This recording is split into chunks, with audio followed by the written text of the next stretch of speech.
Let's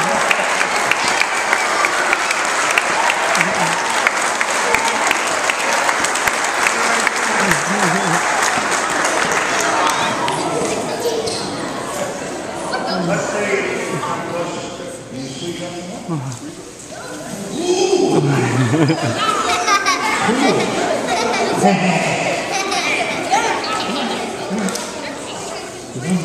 I gotta sit down with an old man. How are you guys today? How old am I? How old do you think I am? Well, no, we better do this in an organized way. How many of you think I'm in my 40s?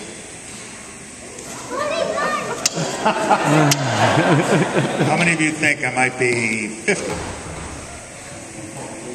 Okay, not the same. How many think I might be 60? That's really old.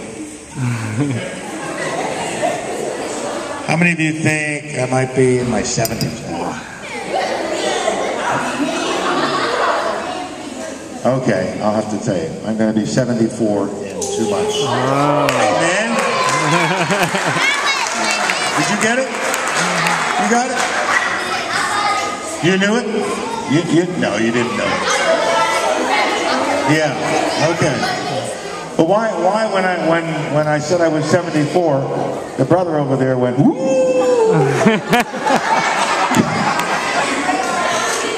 Okay, now you gotta pay attention to me. I'm gonna show you a military game. We're gonna play soldier for a minute, okay? In the Army, listen carefully. In the Army, when the sergeant wants everybody to be quiet and not say a word, he says, "At ease!" So if you start talking and I say, "At ease," it means everybody has to be quiet. You want to practice it once? Start talking. At ease! It works.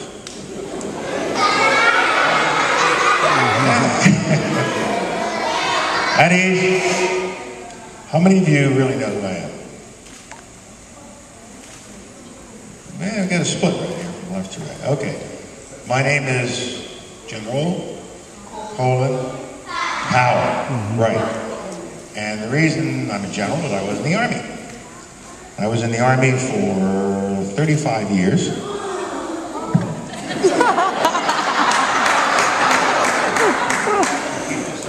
Keep yourself on the leave. I mean, I'm not that old. But I was in the Army for 35 years.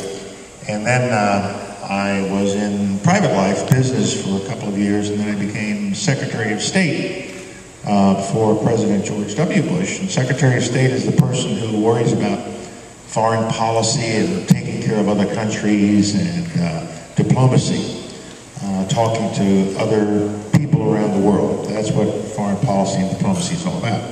And I did that for 4 years. And a lot of people know me from my days as Secretary of State or my days as a general.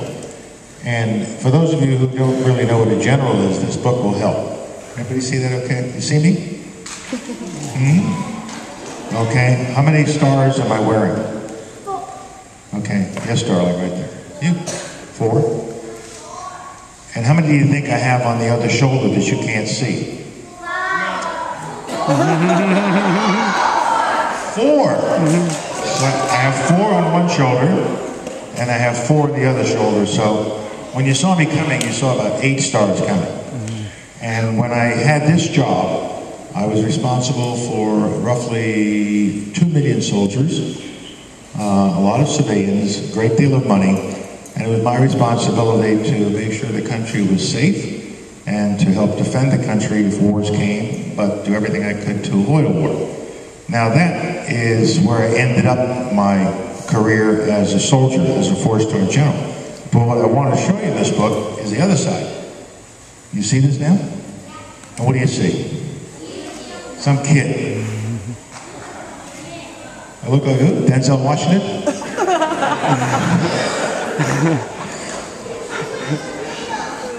Huh? You like that picture? This is when I was about, 10 years old, 9 or 10 years old. And my mother dressed me up at ease. My mother dressed me up in this absolutely hideous suit. It's awful. I hated this suit. And the worst thing about the suit was she put that handkerchief in the pocket. I mean, this was gross. And the reason I put this picture on the back of the book when I wrote this book is I wanted everybody, but especially kids, to see that this isn't where I started out. This is where I ended up. This is where I started out. And even though I look very nice in this picture as a young boy, all dressed up with my fancy suit, I was raised in a poor family. My parents were immigrants. They were not born in America. They were born in Jamaica and came here in the 1920s with very little education, but with a desire to work. And they came to New York City, and they worked in New York City, and they had 2 children. My older sister, Marilyn, who became a teacher, and me, Colin, as they called me then, who became a soldier. But I didn't just become a soldier because I wanted to, I had to work for it. I was not a very good student in school, and it worried my parents a lot because I wasn't getting the kind of grades that they thought I should get, and I wasn't getting the kind of grades my sister got. You know what that's like? Yeah? And I wasn't getting the kind of grades that my cousins got. But the one thing my parents said to me is that we believe in you. We don't know where you're going to go in life. We don't know what's going to happen to you, whether you're going to be a doctor, a lawyer, a mechanic, a bus driver.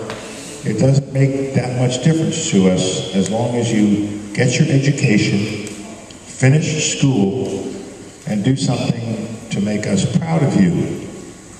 You don't have to go to the top. You just have to live a good life and make us proud of you. And so it never dreamed, I never had a dream of saying to my parents, you know, I'm tired of school, I think I'll drop out. Because if I'd ever said that to them, they would have dropped me out. Because they believed in me and they had expectations for me. And the expectations they had was that they had come to this country with nothing. And they had worked hard.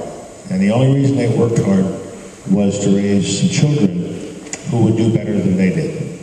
I could never do better than my parents did, no matter how many stars I had or what positions I had in life. They lived a good life. You have people in your life who feel the same way about you. They don't want you to fail in any way. They want you to be successful in life. You are here in this Boys and Girls Club because the people who run this club and the people who support this club also believe in you. And they expect you to be a success. Nobody knows what the front of your book will look like 50 years from now. But the back of your book looks like this. Your life is like this. You're like this kid, this 10-year-old kid. No idea where it's going to end up. But the one thing I did was I studied as best I could, even if I didn't get great grades. I learned how to use the English language. I learned a little bit about math and science. And I kept learning throughout my whole life.